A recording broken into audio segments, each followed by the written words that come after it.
इसी प्रकार वीडियो देखने के लिए हमारे चैनल को सब्सक्राइब करें और ज़्यादा से ज़्यादा शेयर करें।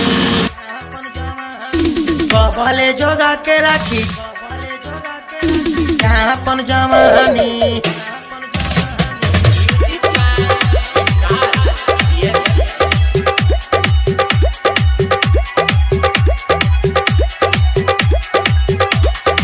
भले जोगा के राखी अपन जवानी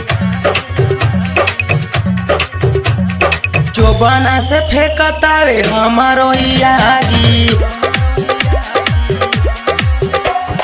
कबले जोगा के राखी अपन जवानी जोबना से फेंकतावे हमारो आगी कबले जोगा के राखी अपन जवानी आके अपन त मोहर लगा द राजा हमारा के आपन बना लो राजा हमारा के आपन बना लो।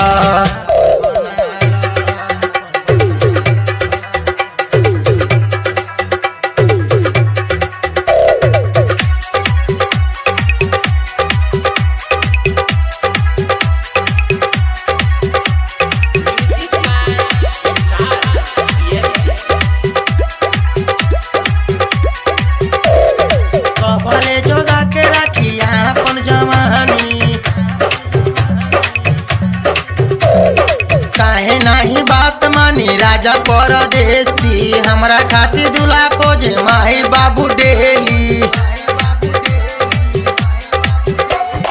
काहे नाही बात मानी राजा परदेसी हमरा खातिर दूल्हा खोजे माई बाबू डेली माई बाबू डेली आई बन राजा तो हमारी नु जाई फिर नहीं राजा हम तोह के बुलाई आके मंगिया तो हमर सजा दो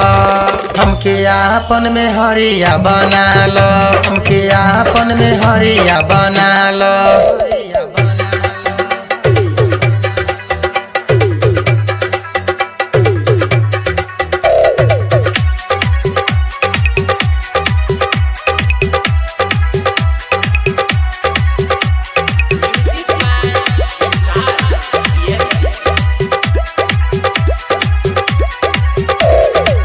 भले जोगा के राखी अपन जवानी